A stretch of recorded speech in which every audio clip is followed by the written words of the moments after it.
Congress party దారుణంగా ప్రజలను, రైతులను, మహిళలను దగా చేస్తుందని మాజీ మంత్రి హరీష్ రావు ధ్వజమెత్తారు. మెదక్ పట్టణంలోని క్రిస్టల్ గార్డెన్స్లో బీఆర్ఎస్ పార్టీ ఏర్పాటు చేసిన ఇఫ్తార్ విందుకు ముఖ్య అతిథిగా మాజీ మంత్రి హాజరైన సందర్భంగా ముందుగా బీఆర్ఎస్ కార్యాలయంలో ప్రెస్ మీట్ నిర్వహించారు. ఈ సందర్భంగా హరీష్ రావు మాట్లాడుతూ సీఎం చెప్పిన 2 లక్షల పైన ఉన్న రుణమాఫీ కాలేదని, 2 లక్షల లోపు ఉన్న వారికి కూడా కాలేదని, దేవుళ్ల మీద ఒట్టు పెట్టిన సీఎంకు రైతుల మీద ఒట్టు లెక్క కాదన్నారు. మొదటి సంవత్సరం 2 లక్షలు ప్రభుత్వ ఉద్యోగాలంటూ మోసం చేశారన్నారు. 14,000 కోట్ల బడా కాంట్రాక్టర్కు పే చేసిండ్రు కానీ చిరు ఉద్యోగులకు సమయానికి వేతనాలు చెల్లించడం లేదన్నారు. అనంతరం ఎమ్మెల్సీ మధుసూదనాచారి మాట్లాడుతూ 15 నెలలుగా మాట తప్పడం, మడమ తిప్పడమే కాంగ్రెస్ నైజంగా మారిందన్నారు. మసిపూసి మారడికాయ చేసే కాంగ్రెస్ ప్రభుత్వాన్ని అడుగడుగునా నిలదీస్తామని తెలిపారు. ఈ కార్యక్రమంలో బీఆర్ఎస్ పార్టీ జిల్లా అధ్యక్షురాలు మాజీ ఎమ్మెల్యే పద్మా దేవేందర్ రెడ్డి, ఎమ్మెల్సీలు ఫారూక్ హుస్సేన్, చేరి సుభాష్ రెడ్డి, రాష్ట్ర నాయకులు దేవేందర్ రెడ్డి, చంద్రగౌడ్, మల్లికార్జున్ గౌడ్, కంటారెడ్డి, తిరుపతి రెడ్డి తదితరులు పాల్గొన్నారు.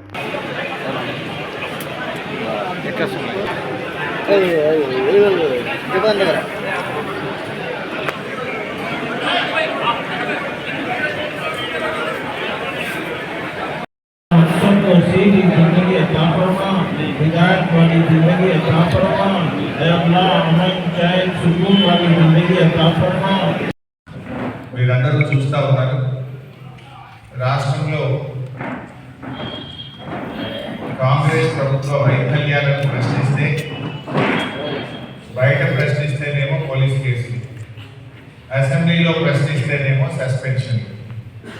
అంటే ఈ ప్రభుత్వంలో 7వ గ్యారెంటీ ప్రజాస్వామ్యం అని ఏదైతే చెప్పిందో అసలు 7వ గ్యారెంటీ లేకుండా పోయింది. ఇందిరా పార్క్ దగ్గర ధర్నాలకు అనుమతులు ఇబ్బంది పెడుతున్నారు. ఆశా వర్కర్లు హైదరాబాద్కి వస్తే పోలీసులతోని సొమ్మసిల్లిపోయేటట్టు కొట్టిపిస్తున్నారు. మొన్నటిదాకా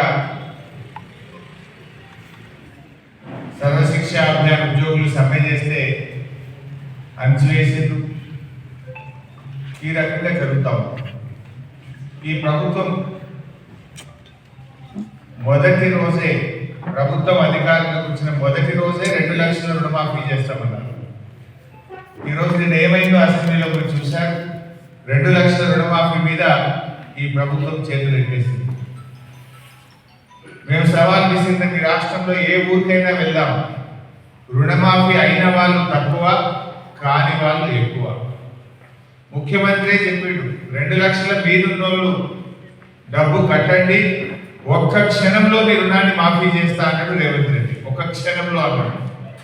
ఆయన మాట నమ్మి 2 లక్షల మీద ఉండి రైతులందరూ డబ్బులు కట్టి ఇప్పటికీ 6 నెలలు అవుతుంది. 6 నెలలైనా కూడా ఇంతవరకు రుణమాఫీ కావడం లేదు.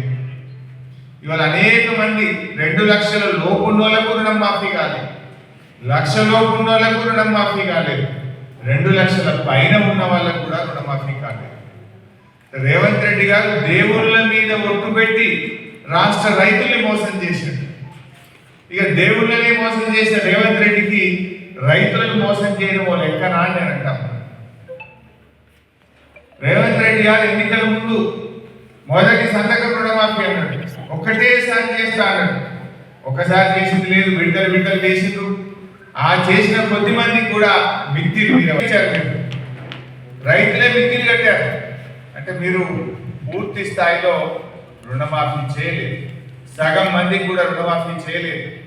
ఆ అయిన సగం మందికి కూడా ఇవాళ మిత్తిలు, వడ్డీలు రైతులే కట్టుకోవాల్సి వచ్చింది. అంటే మొదటి రోజే మాఫీ చేస్తామన్నటువంటి 2 లక్షల ఉద్యోగాలు ఇస్తామన్నారు. ఆ 2 లక్షల ఉద్యోగాలు రాలేదు. మొదటి రోజు మాఫీ చేస్తామన్న 2 లక్షల రుణమాఫీ కాలేదు. మొదటి సంవత్సరంలోనే 2 లక్షల ప్రభుత్వ ఉద్యోగాలని నిరుద్యోగ యువతని కూడా ఈ కాంగ్రెస్ ప్రభుత్వం మోసం చేసింది. అడుగడుగునా దగ, అక్క చెల్లెలకు దగ, నిరుద్యోగులకు దగ, రైతులకు దగ, మహిళలకు దగ, ఆసరా పెన్షన్దారులకు దగ. ఇలా అన్ని వర్గాలను కూడా కాంగ్రెస్ పార్టీ దారుణంగా మోసం చేసింది. ఇలా అసెంబ్లీలో మేము అడుగుతుంటే ప్రతిదాడులు చేస్తున్నారు తప్ప ఒక్క ప్రశ్నకు కూడా సమాధానం చేస్తలేదు. ఎత్తేసింది. అసెంబ్లీలో క్వశ్చన్ అవర్ లేదు.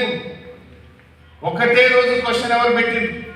మేము అడిగే ప్రశ్నలకు సమాధానాలు లేక, సమాధానాలు చెప్పడానికి ముఖం చెల్లక ప్రశ్నోత్తరాల సమయాన్ని రద్దు చేసి పడేసిండ్రు అసెంబ్లీలో. క్వశ్చన్ అవర్ లేకుండా చేసింది. Question hour is a mandatory. తప్పకుండా ప్రశ్నోత్తరాల సమయాన్ని ప్రతిరోజు పెట్టాలి. కానీ ఆ ప్రశ్నలు ఎట్లున్నాయంటే వాళ్ళకి సమాధానం చెప్పే పరిస్థితి లేదు. అందువల్ల ప్రశ్నోత్తరాల సమయాన్ని ఎత్తివేసినటువంటి పరిస్థితి ఈరోజు రాష్ట్ర శాసనసభలో చూస్తా ఉన్నాం. ఉద్దేశించి గవర్నర్ ప్రసంగించడం అనేది సాంకేతిక అవసరం. బడ్జెట్ ప్రజెంటేషన్ అనేది సాంకేతిక అవసరం. బిల్లులు ఆమోదింపజేసుకోవడం అనేది సాంకేతిక అవసరం. వీటితో పాటు రాష్ట్రంలో ఈరోజు భయంకరమైనటువంటి సమస్యలు ప్రజానీకాన్ని వెంటాడుతా ఉన్నాయి. సాగునీరు విషయం చూసినా, తాగునీరు విషయం చూసినా, కరెంటు విషయం చూసినా, గతంలో ఇచ్చినటువంటి హామీల అమలు విషయం చూసినా ఎక్కడ కూడా వాటిని దొరికిపోయి వాటిని చర్చించి నిబద్ధతతో వాటిని పరిష్కరిస్తామనేటువంటి భావన జరుగుతున్నటువంటి కార్యక్రమాలు కనబడదు. ఇందాక గౌరవ శాసనసభ్యులు అనేక ఫార్మాట్స్లో అనేక రకాలుగా సమస్యలు చర్చించేటువంటి అవకాశం ఉంటుంది. హక్కులు సభ్యులకు ఉండేటువంటి గౌరవ సభ్యులకు ఉండేటువంటి హక్కు ప్రశ్నలు మా దగ్గర 7 రోజులు శాసనసభ జరిగితే 2 రోజులు మాత్రమే. అంటే శాసనసభలో చర్చలు కానీ సమయం కానీ మనకు ఎక్కువ టైం కొంత అవసరం ఉంటుంది. మాకు సమయం తక్కువనే అయినా మా సభలో కూడా ప్రశ్నావళిని రద్దు చేయడం జరిగింది అని అంటే ప్రశ్న రూపేణ ప్రజల సమస్యలు వచ్చినా సమాధానం చెప్పేటువంటి స్థితిలో ఈ ప్రభుత్వం లేదనేది స్పష్టంగా కనబడతారు. శాసనసభ చట్టసభల స్థాయిని ఇంతగా దిగజార్చినటువంటి చరిత్ర గతంలో ఏ ప్రభుత్వానికి కూడా లేదు. మేము చాలా సందర్భాల్లో బడ్జెట్ గురించి కామెంట్ చేయమనంటే నిరర్ధక బడ్జెట్ అనేటువంటి కామెంట్ చేసేవారు. ఇవాళ నిరర్ధక పాలన స్థితిలో కాంగ్రెస్ ప్రభుత్వం రేవంత్ రెడ్డి నాయకత్వాల దుర్మార్గమైనటువంటి పాలన కొనసాగుతున్నది. కాబట్టి బీఆర్ఎస్ పార్టీ నేరుగా అధికారంలోకి వచ్చినటువంటి పార్టీ కాదు. 14 సంవత్సరాలు సుదీర్ఘమైనటువంటి చరిత్రాత్మకమైనటువంటి పోరాటాన్ని కేసీఆర్ గారి నాయకత్వాన చేసి రాష్ట్రాన్ని సాధించినటువంటి వాళ్ళం కాబట్టి చట్టసభతో పాటు చట్టసభ కంటే రెట్టింపు ఉత్సాహంతో ప్రజాక్షేత్రంలో వీళ్ళని ఎండగలుగుతాం అనేటువంటి విషయాన్ని పాలించినటువంటి సుదీర్ఘమైనటువంటి చరిత్ర మా పార్టీ మాటలు మాట్లాడుతున్నాం. మనమందరం కూడా ప్రజలు కావచ్చు, మాలాంటి వాళ్ళకు కూడా వాళ్ళకి అనుభవం ఉన్నటువంటి మాట వాస్తవమే. వాళ్ళు చెప్తున్నటువంటి మాటలు ప్రాక్టికల్. 7 మాసాల కాలంలో మాటలు తప్ప మాట తప్పడం, మడిమ తిప్పడం తప్ప కాంగ్రెస్ పార్టీ ఇంకొక విధానాన్ని ఎంచుకున్నటువంటి దాఖలాలు కనబడతలేవు. మరిన్ని అప్డేట్స్ కోసం మా ఛానల్ని సబ్స్క్రైబ్ చేయండి.